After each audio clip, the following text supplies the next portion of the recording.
Hello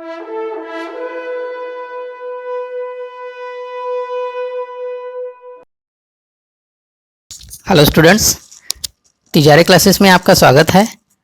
आज हम बात करते हैं क्लास 10 स्टेट बोर्ड साइंस 2 के बारे में, चैप्टर नंबर 9 सोशल हेल्थ। आप देख रहे हैं कि सोशल हेल्थ में यहाँ पे 3 पॉइंट्स हमें कवर करना है इस चैप्टर में। पहला है सोशल हेल्थ, दूसरा है factors rendering the social health, तीसरा है स्ट्रेस मैनेजमेंट। दूसरे पॉइंट के बारे में थोड़ा बात करते हैं, फैक्टर्स इंडरिंग। इंडरिंग का मतलब होता है धोखादायक। तो ऐसे कौन से जो फैक्टर्स हैं जो सोशल हेल्थ के लिए धोखादायक हो सकते हैं, तो उसके बारे में भी हम इस चैप्टर में पढ़ने वाले हैं। ओके, और तीसरा ये भी एक अच्छा पॉइंट है जिसमें सिलेबस में काफ़ी अच्छे से कवर किया है, स्ट्रेस मैनेजमेंट। आज के स्टूडेंट्स को काफ़ी ज़्यादा ज़रूरत है इन सब बातों की। तो हम देखते हैं कि सोसाइटी में काफ़ी सारी चीज़ें आ चुकी है आजकल, कुछ होनी चाहिए थी, कुछ नहीं भी होनी चाहिए, तो उसका काफ़ी सारा एक स्ट्रेस बढ़ जाता है हम पर। तो उसके बारे में भी हमें कुछ टिप्स बताई गई है। तो बात करते हैं, चैप्टर स्टार्ट करते हैं। Okay, let's think. Elder always instruct you to get out of the home to interact with relatives and other and play outdoor games, but not to spend time continuously with the television, phone and internet. मतलब कि हमारे घर पे जो भी बड़े बुजुर्ग होते हैं वो हमेशा हमसे यही कहते हैं कि बेटा आप थोड़ा सा घर के बाहर जाओ, अपने दोस्तों के साथ खेलो, ठीक है। घर पे ना बैठते हुए, घर पे हम, आपको पता है कि हम घर पे क्या करते हैं, जनरली मोबाइल इस्तेमाल करते ही है। कुछ बच्चे टीवी ज़्यादा देखते हैं, या फिर मतलब एक जो भी आपका आईपैड है, लैपटॉप है, बस आप उसी से चिपके हुए हो बस। ओके, तो आपको एक आपकी मेंटल हेल्थ संभालने के लिए सिर्फ इतना ही ज़रूरी नहीं है, आपको फिज़िकल एक्टिविटी भी आपकी होनी चाहिए। तो इसीलिए आपको आउटडोर भी जाना चाहिए, यही कहते हैं हमारे मम्मी पापा बोलो या कोई अंकल आंटी है, ठीक है। तो हमें हमेशा कहा जाता है कि आप थोड़ा सा घर से बाहर निकलो और अपने फ्रेंड्स के साथ एंजॉय करो, थोड़ा सा बाहर जाके खेलो, किसी ग्राउंड में जाके खेलो, ठीक है।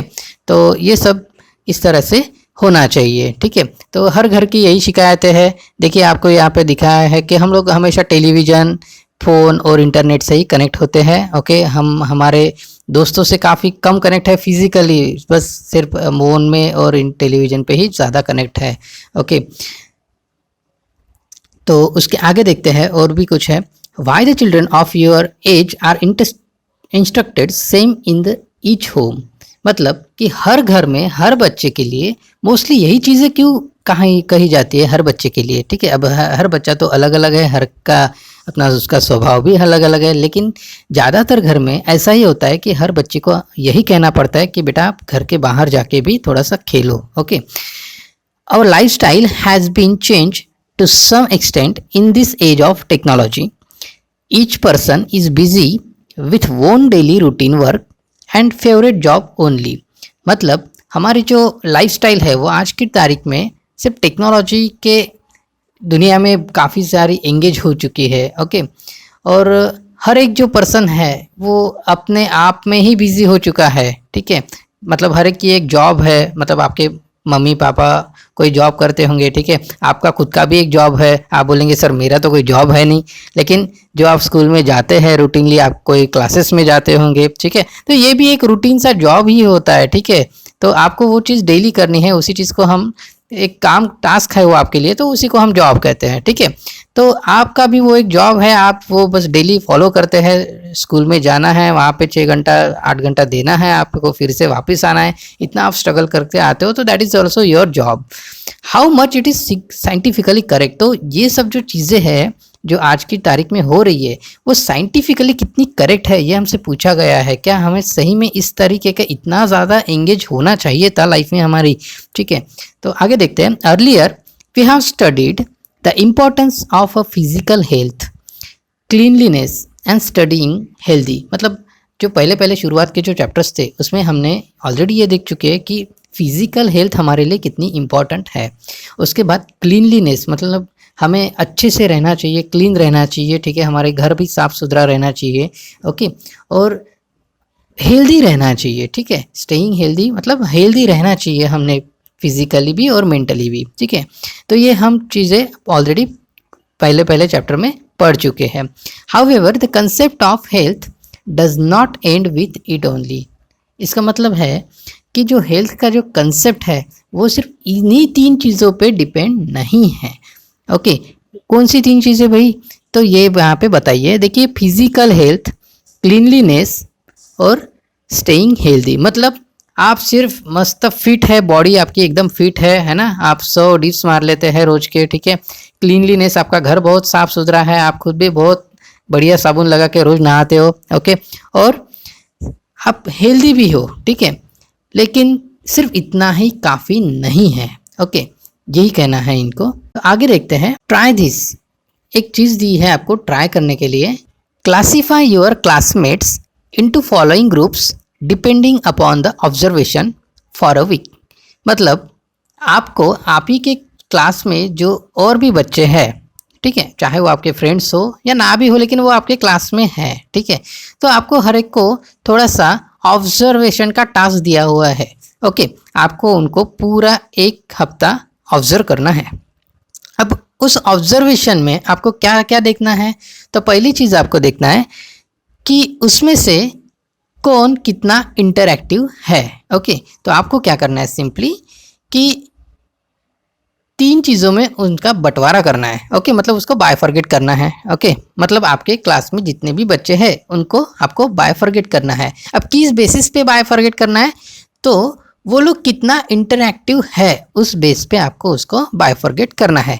मतलब कुछ बच्चे ऐसे होंगे जो हाईली इंटरैक्टिव होंगे, ओके। मतलब कि वो बच्चे काफ़ी मिलजुल के रहते होंगे, ठीक है। हर एक चीज़ में उनका पार्टिसिपेशन रहता होगा, हर एक के साथ उनका बोलना चलना रहता होगा, ठीक है। कुछ बच्चे ऐसे भी होते हैं जो ओकेजनली इंटरैक्टिव होते हैं। मतलब अगर काम पड़ता है तो बात करेंगे भैया, ओके। या फिर ओकेजनली 8-10 दिन में एक आधी थोड़ी सी बात हो गई भाई, 2 मिनट, ठीक है, बस इतना ही, ओके। और कुछ बच्चे ऐसे भी होते हैं जो बिल्कुल भी इंटरैक्टिव नहीं होते हैं। मतलब पूरा साल भी निकल जाता है लेकिन हम तरस जाते हैं कि उस बच्चे के मुँह से हम लोग कुछ सुन ले भाई। तो इन 3 टाइप में आपको उनको बांटना है, ओके, उनको सेपरेशन करना है। तो आप इस चीज़ पे कैसे रिएक्ट करेंगे? देखिए, सिंपल है। आपको हर एक बच्चे पे थोड़ा सा ध्यान देना पड़ेगा, ठीक है। और उन बच्चों के नाम आपको लिखना पड़ेगा या फिर उनको आप किसी तरह से बायफॉरगेट कर सकते हो, चाहे आप कागज़ पेन लेके भी लिख सकते हो। नीचे देखते हैं। Make a list of the friends of each of the above 3 groups members and also mention the group to which you belong। मतलब आप खुद भी इन तीनों ग्रुप में से किस ग्रुप में से आप बिलोंग करते हो ये भी आपको वहाँ पे स्पेसिफाई करना है उस कागज। तो देखिए, 3 ग्रुप बन गए यहाँ पे। एक है हाईली इंटरैक्टिव, दूसरा है ओकेजनली इंटरैक्टिव और तीसरा है नॉन इंटरैक्टिव। तो आपको आपके क्लासमेट्स को भी एनालिसिस करना है और आपको खुद को भी एनालिसिस करना है कि मैं खुद इस तीनों में से कौन सी कैटेगरी में आता हूँ। अक्सर हम लोग दूसरों को ऑब्जर्व कर लेते हैं लेकिन हम खुद को लेके कभी ऑब्जर्व करते ही नहीं, और इसीलिए हम अपनी खुद की पर्सनैलिटी में डेवलप ला ही नहीं पाते। तो सबसे इम्पॉर्टेंट बात है कि हमें अपना खुद का भी एनालिसिस करते आना चाहिए। So best of luck for this activity. So आगे देखते हैं सोशल हेल्थ। अब सोशल हेल्थ के बारे में अगर देखते हैं तो देखिए यहाँ पे कुछ एक टेबल सा दिया हुआ है, ग्राफ। ऑब्जर्व एंड डिस्कस, ठीक है। इस ग्राफ को हमें ऑब्जर्व करना है और उसे डिस्कस भी करना है, ठीक है। तो चलो देखते हैं इसे। Observe the following chart, discuss about the relationship of various factors shown therein with the social health। मतलब ये जितने भी फैक्टर्स दिए हुए हैं उन सभी फैक्टर्स वो किस तरीके से सोशल हेल्थ पे इफ़ेक्ट करते हैं, ठीक है, उसके बारे में हमें यहाँ पे थोड़ा सा डिस्कस करना है हर एक पॉइंट को लेके। देखिए काफ़ी सारे पॉइंट्स दिए हुए हैं यहाँ पे और ये सारे के सारे पॉइंट्स बहुत ही इंपॉर्टेंट है सोशल हेल्थ के लिए। अब बेसिकली ये कंटेंट क्या है, सोशल हेल्थ मतलब क्या है सर, ठीक है। तो सोशल हेल्थ के बारे में पूरा बेसिक हर एक चीज़ कवर करने के लिए ही ये सब पॉइंट्स दिए हुए हैं। हमें अपनी हेल्थ के बारे में तो पता होता है, सर मुझे फीवर आ गया, मुझे सर्दी हो गई, तो हम थोड़ा सा इलनेस फील करते हैं। मेंटली भी कभी कभी स्ट्रेस आ जाता है, ठीक है ना, सर मुझे मार्क्स कम आ गए, या फिर मुझे पापा साइकिल नहीं ले रहे अच्छी सी, ठीक है। तो ये सभी चीज़ें हम खुद के बारे में या खुद के हेल्थ के बारे में ही देखते हैं, ठीक है ना। पापा ने साइकिल लेके नहीं दिया तो मैं थोड़ा सा टेंशन आ गया है अभी, और मुझे ऑब्वियसली मैं स्ट्रेस में हूँ, तो मैं हेल्दी नहीं हूँ, ठीक है। हमें सिर्फ फिजिकली हेल्दी ही नहीं होना है, मेंटली भी हेल्दी होना पड़ता है, ठीक। और उसी तरीके से एक सोशल हेल्थ भी होती है। अब वो कौन से फैक्टर्स होते हैं वो हम यहाँ पे देखने वाले हैं। तो इसमें से पहले स्टार्ट करते हैं, satisfying basic need of a person, food, clothing, shelter, medicine etcetera. मतलब सोसाइटी में रहने वाला हर वो व्यक्ति, उसका क्या क्या सेटिस्फैक्शन होना चाहिए, किस किस बारे में, तो फूड, क्लोथ, शेल्टर्स और मेडिसिन, मतलब उसको खाना मिलना चाहिए, क्लोथ्स मिलने चाहिए, और रहने के लिए जगह भी होनी चाहिए, अन्न, वस्त्र, निवारा, ठीक है। ये तीनों चीज़ें क्या है, ये बेसिक नीड्स है। तो बेसिक नीड की कैटेगरी में आने की वजह से ये तो इतना तो बिल्कुल सेटिस्फाई होना ही होना चाहिए। और आजकल मेडिसिन्स भी बिल्कुल बेसिक नीड में ही आती है। अगर कोई हम बीमार पड़ते हैं और लेकिन फिर भी हमारे पास अगर कोई पैसे नहीं है, कुछ नहीं है, तो भी गवर्नमेंट हमें मेडिसिन्स प्रोवाइड करती है। आपको पता होगा कि जिला सामान्य रुग्णालय होता है, वहाँ पे जाके हम अपना ट्रीटमेंट करवा सकते हैं, और वो वहाँ पे दवाइयाँ भी काफ़ी कम, मतलब बिल्कुल निग्लिजिबल अमाउंट में आपको वो लोग प्रोवाइड करते हैं, मतलब गवर्नमेंट ऑफ इंडिया प्रोवाइड करता है। तो और आगे देखते हैं, एजुकेशन। अब हम सोसाइटी में रहते हैं तो एजुकेशन भी मस्ट है। हम सब यहाँ पे पढ़ने के लिए ही आए हैं, ठीक है। आपके पापा मम्मी या फिर जो भी सोसाइटी में लोग देख रहे होंगे, वो सभी आपसे कहते हैं कि बस बेटा पढ़ो, बेटा पढ़ो, ठीक है। और हर एक के घर का बच्चा, आपके फ्रेंड्स भी होंगे, वो सब के सब क्या है, बस पढ़ने के पीछे लग चुके हैं, ठीक है ना। अब उसमें से आधे से ज़्यादा बच्चों को ये भी नहीं पता कि सर पढ़ना क्यों है, लेकिन फिर भी सब लोग पढ़ ज़रूर रहे हैं, ठीक है। तो एजुकेशन भी मस्ट होता है। अब क्यों मस्ट होता है बेटा, क्योंकि एजुकेशन अगर हम लेंगे तो ही हमारे अंदर वो थॉट्स जनरेट होते हैं कि हमें किस तरह से रहना है, किस तरह से लोगों को ट्रीटमेंट करना है, ठीक है। किसी चीज़ पे सॉल्यूशन कैसे निकालना है, अगर कोई प्रॉब्लम आता है तो चाहे वो टेक्निकल हो या कोई लाइफ का प्रॉब्लम हो आपके, ठीक है, लेकिन आपके अंदर एक समझ आ जाती है एजुकेशन लेने के बाद में, ठीक है। इसीलिए हमें एजुकेट होना पड़ता है। उसके बाद है financial status. Okay, financial status के बारे में अगर बात करें तो हमारा जितना अच्छा फाइनेंशियल स्टेटस होगा, ठीक है, मतलब हमारे पास जितना अच्छा पैसा होगा, हम उतना अच्छा लाइफ स्पेंड कर सकते हैं। अच्छा लाइफ स्पेंड करना मतलब, इस बात को आप थोड़ा सा ध्यान से देखिए।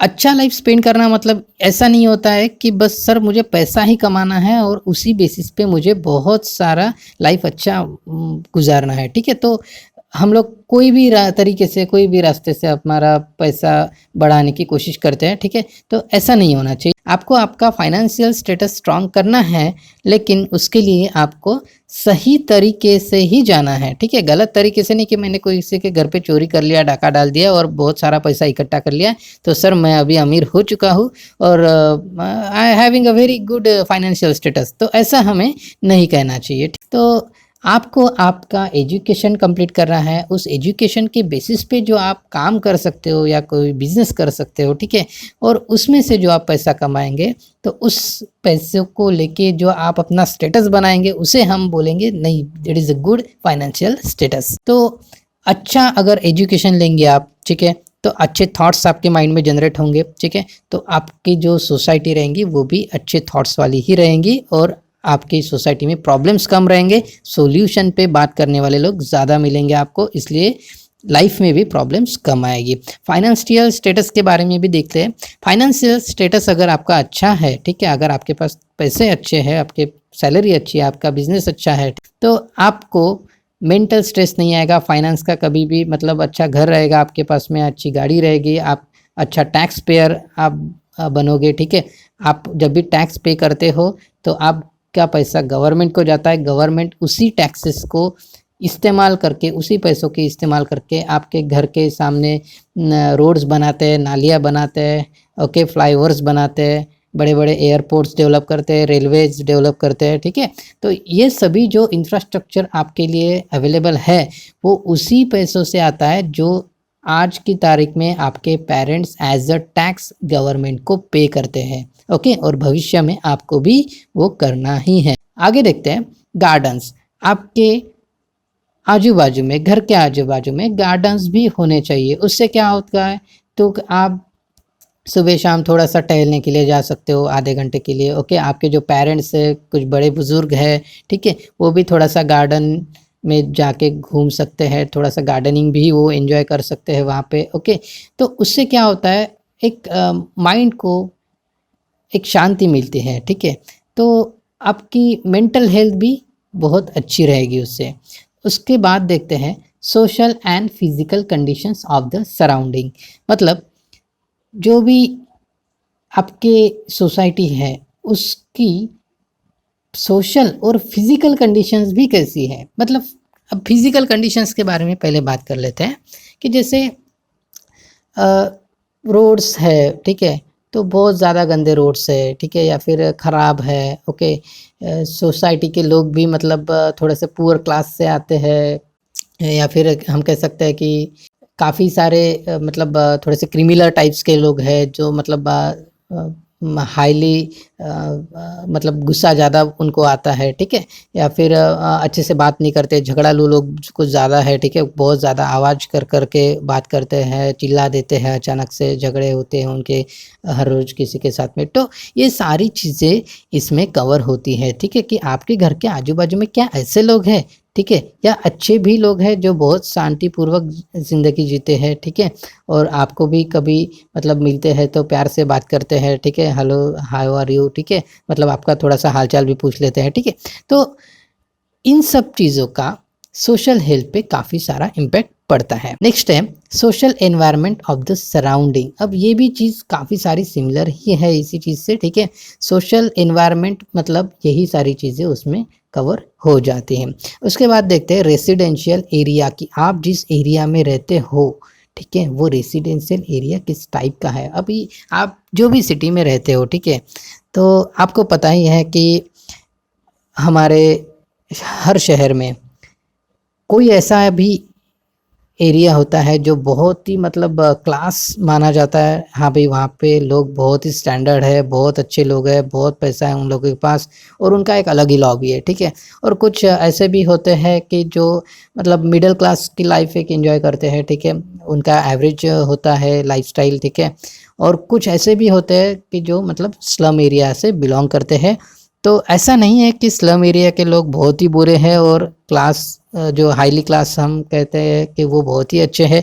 तो ये सरासर गलत है या झूठ है। तो हम इसको समझेंगे कैसे, तो समझना ऐसे ही है कि ये चीज़ डिपेंड करती है कि वो पर्टिकुलर इंसान कैसा है। ऐसा नहीं है कि वो झोपड़पट्टी या झुग्गी में अगर रहने वाला इंसान है तो वो गलत ही है वो, या फिर वो कुछ मतलब गया गुजरा है भाई, ठीक है, इसी के वजह से सोशल हेल्थ ख़राब हो रही है, ऐसा नहीं है, ठीक है। क्योंकि ऐसे भी बहुत लोग हैं कि जो रहते तो झुग्गियों में हैं लेकिन उनकी मेंटल हेल्थ बहुत ही अच्छी है और ऐसे लोग सोसाइटी के लिए भी बहुत अच्छे होते हैं। जो मतलब कहीं भी रहेंगे तो शांतिपूर्वक ही रहेंगे, सभी से मिलजुल कर ही रहेंगे, ठीक है। तो वो थॉट्स उस इंसान के अंदर होते हैं, ठीक है। तो कभी ये मत समझ लेना कि वो उसका घर झुग्गी में है, उसका 2 रूम का घर है तो आप उससे थोड़ा सा यूं ही मतलब कुछ गलत बिहेवियर करेंगे आप उसके साथ में, ठीक है, या उसके बारे में कुछ गलत थॉट्स आपके माइंड में जनरेट कर लेंगे, ओके।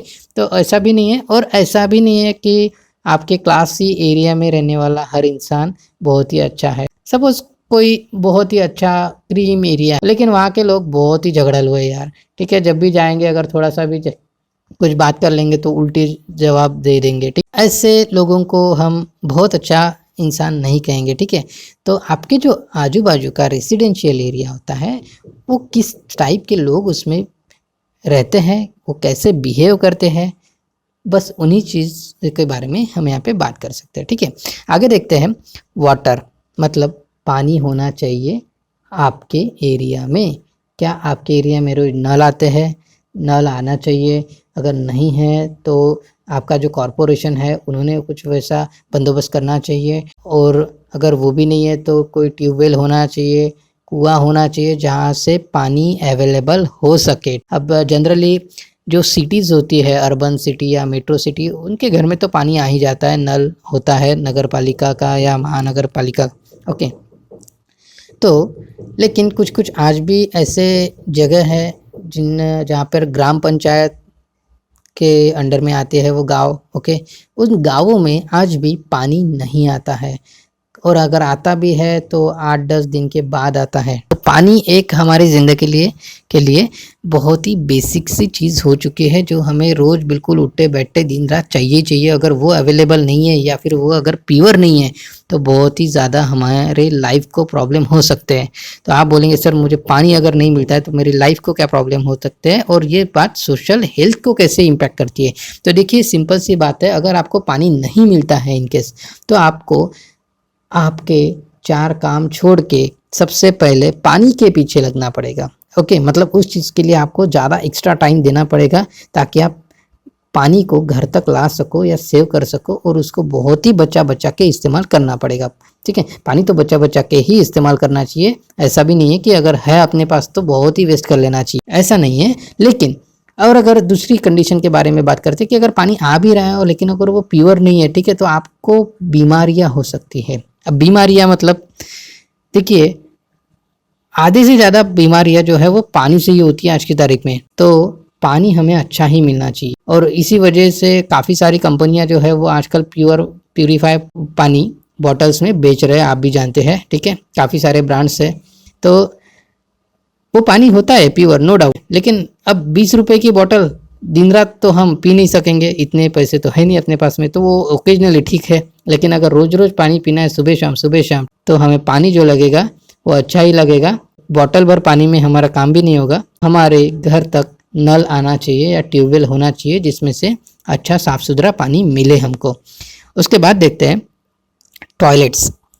देखिए ये बहुत ही इंपॉर्टेंट चीज़ है, थोड़ी सी गंदी सी लगती है। ठीक है, आपको लगेगा सर यार ये टॉपिक छोड़ दो, लेकिन ये टॉपिक बहुत ज़्यादा इंपॉर्टेंट है। अगर आपके शहर में टॉयलेट्स नहीं हैं, ठीक है, अगर आपके घर में टॉयलेट नहीं है, तो यकीन कीजिए आप एक तो गंदगी फैला रहे हैं बाहर, दूसरा आपको काफ़ी ज़्यादा टाइम वेट करना पड़ता है, बहुत टाइम। ओके, अगर बाहर आप जा रहे हो तो ठीक है, उससे आपके बॉडी पे भी इम्पैक्ट पड़ता है, जो हम बायोलॉजी में ऑलरेडी सीखते हैं कि अगर आपको यूरिन आता है या आपको स्टूल जो भी है प्रॉब्लम्स, तो वो आपको ज़्यादा देर तक रोकना नहीं है। ठीक है, तो अवेलेबल अगर घर में होगा टॉयलेट तो बहुत ज़्यादा उसके बेनिफिट आपको अच्छे से मिल जाएंगे। ठीक है, आपको कभी भी दिन हो या रात हो आपको सोचने की ज़रूरत नहीं पड़ेगी। कभी कोई लेडीज़ होती है उनको कभी बाहर जाने की ज़रूरत नहीं पड़ेगी। तो आपको आपके घर में डेफिनेटली टॉयलेट्स बनाना ही है, और साथ ही में जहाँ भी पब्लिक प्लेसेस है, जहाँ पे पब्लिक का बहुत ज़्यादा आना जाना है, वहाँ पे भी गवर्नमेंट्स को टॉयलेट बना देने चाहिए। अगर आप किसी गांव में रहते हैं, ग्राम पंचायत सपोर्ट नहीं करती है, तो ज़रूर आपको ग्राम पंचायत में एक लेटर भेजना चाहिए, आप जहाँ भी रहते हो, कि मुझे यहाँ पे हम कुछ लोगों को यहाँ पे टॉयलेट बना के चाहिए। ठीक है, अब हर जगह पे अगर पॉसिबल नहीं भी होता है तो कुछ लोग मिला के भी एक टॉयलेट बनाने को बहुत ज़्यादा खर्चा नहीं आता है। कुछ 15-20 लोग अगर थोड़ा थोड़ा पैसा जमा भी कर लेके एक टॉयलेट बना लेंगे तो भी आसान सी चीज़ें हो जाती है। ठीक है, जो आपको लाइफ लॉन्ग काम में आएगी। ठीक है, तो टॉयलेट्स भी होने चाहिए हर शहर में, हर एरिया में और हर घर में भी। पॉलिटिकल कंडीशंस के बारे में देखते हैं। अब देखिए पॉलिटिकल कंडीशंस और उसके जो व्यूज़ हैं उसके बारे में हमें यहाँ पे बात करनी है। अब देखिए पॉलिटिकल आपने देखा होगा कि या फिर अक्सर सुना होगा आपके पेरेंट्स से या फिर सोसाइटी के किसी भी मेंबर से, ठीक है, कि यार ये पॉलिटिक्स है ना बहुत ही ज़्यादा गंदी चीज़ है। तो देखिए ऐसा नहीं है। हम कहते हैं कि पॉलिटिक्स अगर गंदी चीज़ है तो मैं ये कहूँगा कि आप जाके उसमें उतरिए पॉलिटिक्स में और उसको अच्छा कीजिए, धुलाइए उसको गंदा है तो धो दीजिए उसको। ठीक है, तो देखिए पॉलिटिक्स गंदा नहीं। आपको ऐसा लगता है कि हमारे घर के सामने रोड नहीं बना तो बस हमारा पॉलिटिशियन ही उसको जिम्मेदार है, ठीक है, या फिर हमारे देश की सेवाएं बहुत ही ख़राब है या जो भी है। ठीक है, तो ऐसा नहीं है। लेकिन आपके अगर पॉलिटिशियंस अच्छे हैं, उनके विचार अच्छे हैं, उनकी सोच अच्छी है, उनका दूर का सोचना बिल्कुल परफेक्ट है, तो आपको इस टाइप की प्रॉब्लम्स नहीं जाती हैं, ठीक है। तो देखिए पॉलिटिकल कंडीशंस किस तरीके की होने चाहिए, तो आपका जो पॉलिटिशियन है वो आपके बारे में सोचना उसका काम बनता है। सबसे पहली बात तो कि वो आपके प्रॉब्लम्स को समझे, आपके मतलब आपके खुद के नहीं, पर्सनल प्रॉब्लम्स की बात नहीं कर रहा हूँ मैं यहाँ पे, ठीक है। उस सोसाइटी उस रीजन की बात कर रहा हूँ, ठीक है। मतलब अगर कोई सोसाइटी है, छोटी सी सोसाइटी, कॉलोनीज जिसको बोलते हैं, तो उस नगर सेवक का क्या काम बनता है कि कॉलोनीज के जो लोग हैं उनके रिक्वायरमेंट के हिसाब से क्या जो चीज़ यहाँ पे प्रोवाइड होनी चाहिए थी, क्या वो है या नहीं है। मतलब अगर रास्ते है तो काफ़ी ख़राब है, उसको बनाना उसकी जिम्मेदारी है, ओके। अगर गटर लाइंस नहीं है तो ऑब्वियसली जो घर का जो गंदा पानी होगा, बर्तन का, बाथरूम का, ठीक है, वो सब कहाँ पे जाएगा, रोड्स पे जाएगा या कहीं भी खाली जगह पे निकल जाएगा, ठीक है। तो उससे क्या बनेगा, गंदगी बनेगा, मच्छर पैदा होगा, तो मलेरिया होगा, डेंगू होगा, काफ़ी सारे रोग उससे जनरेट्स होते हैं। तो ऑब्वियसली देखिए एक छोटी सी चीज़ है, ठीक है, लेकिन तो ये प्रॉब्लम्स उनको एनालिसिस करते आने चाहिए, उन्होंने उस प्रॉब्लम्स पे सॉल्यूशन भी निकालना चाहिए, ठीक है। और ऐसे ही काफ़ी सारे प्रॉब्लम्स होते हैं, तो वो सोच लेके अगर कोई भी नगर सेवक, कोई भी आमदार, कोई भी खासदार अगर काम करेंगे तो आपके सोसाइटी में, आपके रीजन में, आपके शहर में, ठीक है, और अल्टीमेटली हमारे देश में ऐसी प्रॉब्लम्स नहीं होगी, ठीक है। तो अब देखिए ये हमारा एक साइड का व्यू हो गया है। अब दूसरा साइड का व्यू ऐसा भी होता है कि आप बोलेंगे सर मेरे तो घर का सारा जो सामने का रास्ता है वो साल भर से खराब है, लेकिन ना वो बना नहीं रहे सर। अब बना नहीं रहे तो उसके पीछे ऐसा नहीं होता है कि आपने एक लेटर लिख के दे दिया और दूसरे दिन रास्ता बन गया। उसके लिए भी काफ़ी सारी उनको भी मेहनत करनी पड़ती है। उनके पास कोई ऐसी तिजोरी नहीं रहती घर पे कि भाई बस नगर सेवक ने घर की तिजोरी खोल दी और कुछ 5-10 लाख रुपए निकाल के आपके घर के सामने का रास्ता बना लिया, ऐसा नहीं होता है, ठीक है। जब आप उनको अप्लाई करते हैं, आपको उनको सजेस्ट करते हैं कि हमारे यहाँ पे रोड्स बनने चाहिए, तो ऑब्वियसली उन्हें भी ऊपर मतलब महानगर पालिका में देखना पड़ता है, वहाँ पे अप्लाई करना पड़ता है कि हमें हमारे इस कॉलोनी में ये ऐसा ऐसा रास्ता बना के चाहिए, ठीक है। फिर वो लोग भी देखते हैं कि क्या हमारे पास में हमारे शहर को डेवलप करने के लिए अभी उतना पैसा है या एक साल रुकना पड़ेगा उस चीज़ के लिए, ठीक है ना। देखिए हर चीज़ का एक बजट होता है, ठीक है। जैसे आपके पापा की सैलरी आपको अगर मान के चलिए 50,000 रुपये की मिल और आपने बोल दिया कि मैं पापा ना मुझे ना अभी कल ना एक लैपटॉप लेके चाहिए, ठीक है, उसकी कीमत है ना 60,000, तो पापा क्या बोलेंगे, ओके बेटा ठीक है, लेकिन एकदम से आज तो पैसे नहीं है, ठीक है, तुम्हें थोड़ा सा वेट करना पड़ेगा, ठीक है, अगले महीने या उसके अगले महीने में थोड़ा थोड़ा पैसा मैं कलेक्ट करता हूँ और बाद में हम आपका लैपटॉप ले लेंगे, ठीक है।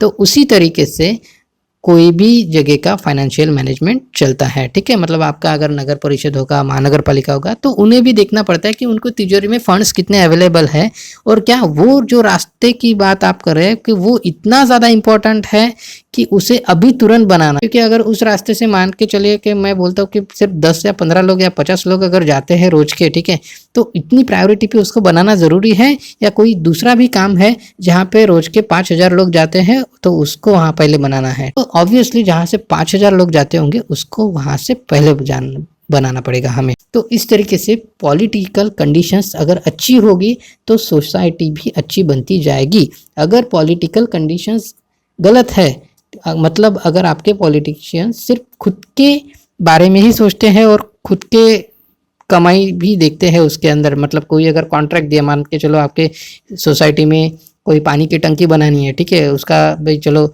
50 लाख रुपए उसका खर्चा है और पॉलिटिशियन बोलता है कि भैया देखो इसका ना एस्टीमेट बढ़ा के 80 लाख कर दो और बीच के 30 लाख रुपए मैं खा लेता हूँ, ठीक है। तो ये जो पॉलिटिकल कंडीशंस है, इस टाइप की पॉलिटिकल कंडीशंस आपकी सोसाइटी के लिए घातक है, बिल्कुल घातक है, ठीक है। क्या होता है कि आपका गवर्नमेंट, आपने जो टैक्स पे किया गवर्नमेंट को वो अल्टीमेटली घूम फिर के उसने खा ली। तो ऐसी कंडीशंस नहीं होनी चाहिए।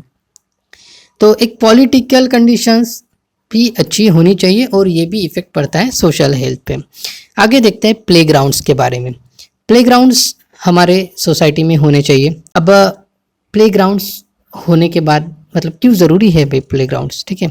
तो देखिए हमारी फिजिकल हेल्थ तभी अच्छी रहेंगी जब हम थोड़ा सा फिजिकल एक्टिव रहेंगे डेली। ओके, और सिर्फ आप और हम की हमारी बात नहीं है, आपके पेरेंट्स ने भी थोड़ा सा खेलना चाहिए। ठीक है, अपने अपनी एज के हिसाब से कोई भी गेम चॉइस कर लो, लेकिन हर एक को थोड़ा सा प्लेग्राउंड में जाना चाहिए थोड़ी देर के लिए ही सही। तो उससे क्या होगा, थोड़ा सा हेल्दी रहेंगे, थोड़ा सा चार लोगों से बातें होंगी, अच्छी बातें होंगी। ठीक है, कभी हार लेंगे, कभी जीत जाएंगे, कोई खेल खेलेंगे, तो इससे एक दूसरे के लिए एंटरटेनमेंट भी हो जाएगा और उससे से सोशल हेल्थ भी अच्छी रहेगी।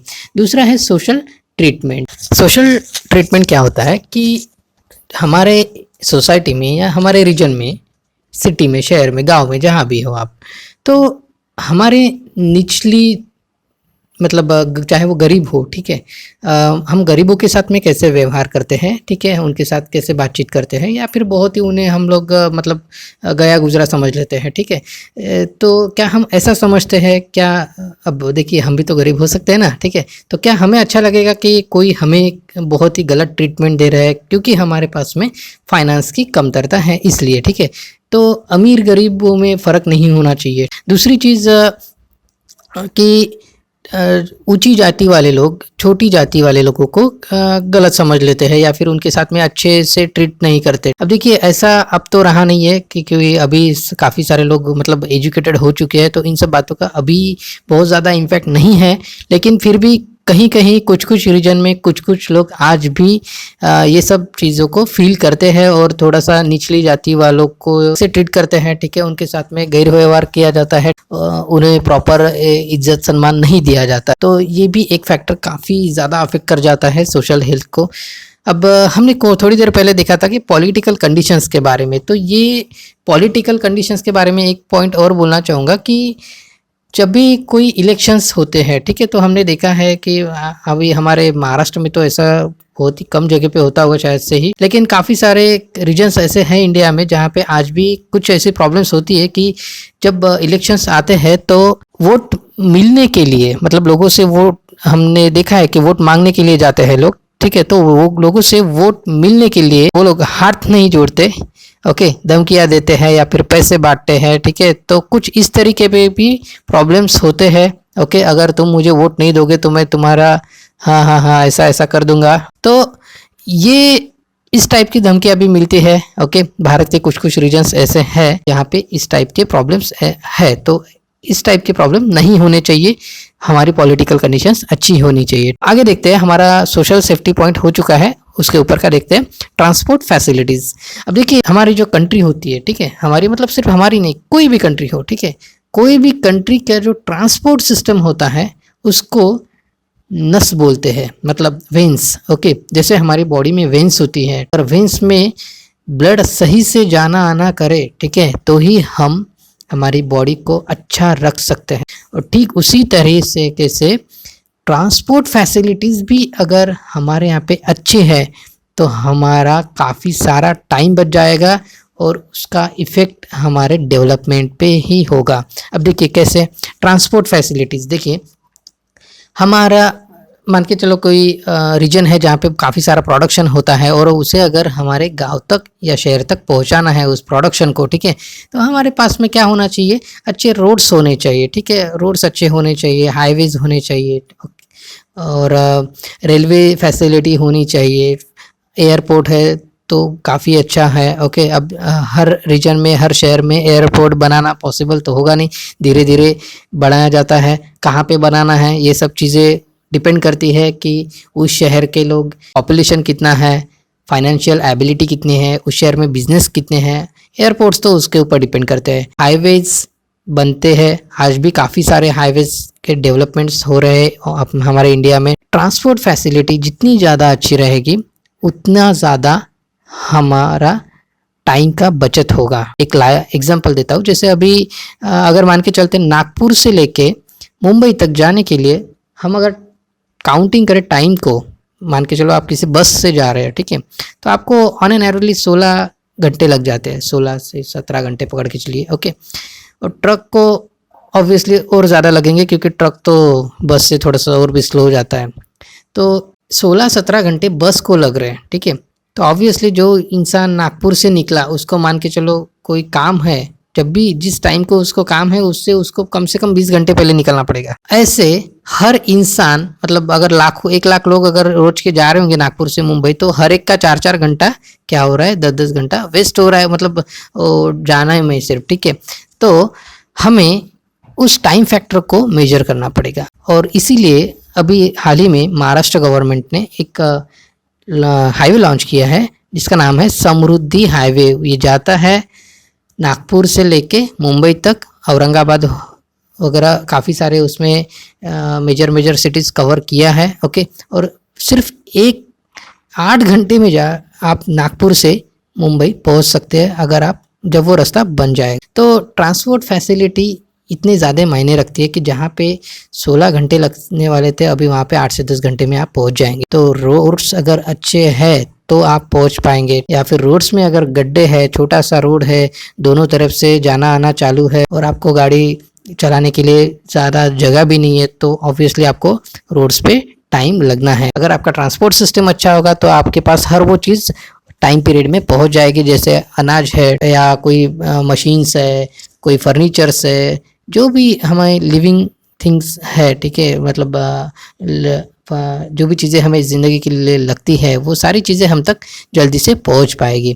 उसके बाद देखते हैं एजुकेशन एंड जॉब अपॉर्चुनिटीज़। हम जो एजुकेशन यहाँ पे आज ले रहे हैं, एजुकेशन के बेसिस पे हमें जॉब्स भी मिलने चाहिए। ऐसा नहीं होना चाहिए कि हम सिर्फ एजुकेशन ले ही ले रहे हैं और हमें मेरे पास में कोई जॉब्स ही नहीं है। तो हमने जिस टाइप का एजुकेशन लिया उस टाइप से ही हमें जॉब मिलने तो ज़्यादा बेटर होता है। ऐसा भी प्रॉब्लम्स काफ़ी जगह पे देखे गए हैं कि किसी ने मतलब कुछ और टाइप का एजुकेशन ले लिया है लेकिन उसको काम कुछ और ही करना पड़ रहा है क्योंकि अवेलेबल अपॉर्चुनिटीज़ है ही नहीं उसके पास में। ओके, या फिर मार्केट में जॉब्स ही नहीं है, तो जो मिला उसको उसने धर लिया। भाई अब पैसा तो कमाना है, घर तो चलाना है, तो इसीलिए जॉब अपॉर्चुनिटी जो भी मिली उसने पकड़ ली। और ऐसा नहीं होना चाहिए। आपको आपने जो एजुकेशन लिया हुआ है उसी एजुकेशन से रिलेटेड मिलता जुलता जॉब आपको मिलना चाहिए जो आपने एक्सपेक्ट किया था एजुकेशन लेने से पहले। ये इतने सारे चीज़ें हमारे सोशल हेल्थ पे इम्पैक्ट करती है। ओके, फैक्टर्स अफेक्ट करते हैं ये सारे फैक्टर्स। तो आपको इन सभी फैक्टर्स को ध्यान में रखने के लिए आपको छोटा सा और सिंपल सा काम करना पड़ेगा बेटा। आपको कागज़ लेना है, पेन लेना है और ये सारे पॉइंट्स एक लाइन में लिख लेने हैं और कोई ऑप्शन नहीं है। ठीक है, और जितना ज़्यादा आप प्रैक्टिस करेंगे उतना आपके लिए अच्छा रहेगा। अगर क्वेश्चन आता है इससे रिलेटेड एग्जाम में तो आपको ये एज इट इज़ डायग्राम लिख देनी है वहाँ पे, बिल्कुल आप फ़ायदे में रहोगे। आप जितना ज़्यादा ग्राफिकल रिप्रेजेंटेशंस दिखाएंगे पेपर्स में उतना ज़्यादा आपके लिए अच्छा रहेगा, चाहे वो पेपर साइंस का हो या कोई और भी पेपर हो। लेकिन अगर आप उसका ग्राफिकल रिप्रेजेंटेशन अच्छे से दे पाए तो बहुत ही अच्छा रहेगा। और ये सारे पॉइंट्स अगर आपको एक्सप्लेन भी करने पड़े तो आप एक्सप्लेन भी कर सकते हो। जो जो मैंने बातें आपको अभी बताई वो सारी बातें आप इसमें थोड़ी थोड़ी करके एक्सप्लेन कर सकते हो, तो काफ़ी बड़ा एक लेंथ का आंसर आपको मिल जाएगा इसका। नेक्स्ट पेज पे आ जाइए। Out of the various aspect of a social health we thought about only one in the above mentioned activity. Social health is the ability of a person to establish relationship with other persons. मतलब एक इंसान दूसरे इंसान के साथ में किस तरीके से रिलेशनशिप बिल्डअप करता है उसके ऊपर सोशल हेल्थ डिपेंड करती है। Ability to change one's own behaviour according to the changing social conditions is an important characteristics of a social health. मतलब जिस तरीके से सोशल कंडीशंस चेंज होती है कभी कभी, तो हमारा बिहेवियर भी किस तरीके से काम करता है सोसाइटी के लिए या फिर सोसाइटी में रहने वाले लोगों के लिए, उसी को हम कहते हैं ability to change one's own behaviour according to changing social conditions is an important characteristics of a social health. मतलब जब कभी भी सोसाइटी का कोई एनवायरनमेंट है जो चेंज होता है तो उस टाइम पे हमारा बिहेवियर किस तरीके से रहता है ये भी हमें देखना चाहिए। Various factors like a strong personality, having a large number of friends and relatives, proper use of a time during the loneliness and with the peer group, trust in others, respect and acceptance for the others are important for good health, good social health. क्या है कि कुछ factors है जैसे कि अच्छी personality, strong personalities, उनके अच्छे फ्रेंड्स, अच्छे रिलेटिव्स, अच्छा टाइम जो वो बिता सके लोगों के साथ, और अपने एज ग्रुप के साथ में वो लाइफ स्पेंड कर सके, ठीक है, दूसरों पे ट्रस्ट कर सके, रिस्पेक्ट कर सके, और लोगों का एक्सेप्टेंस भी कर सके। ओके, लोगों का एक्सेप्टेंस मतलब अगर किसी के कुछ और भी थॉट्स है तो उसके ऊपर भी उन्होंने सोचना चाहिए। तो इस तरीके से पैराग्राफ में दिया हुआ है। We have seen that various factors affect the social health. तो ये सारे फैक्टर्स इस यहाँ पे दिए हुए हैं। इसी चैप्टर का आगे का पार्ट देखने के लिए इसी चैप्टर का पार्ट 2 देखिए। आगे भी इसी तरह के वीडियो देखने के लिए इस चैनल को सब्सक्राइब और लाइक कर दीजिए और साथ ही ये वीडियो आपके फ्रेंड्स के साथ भी शेयर कीजिए। Thank you students.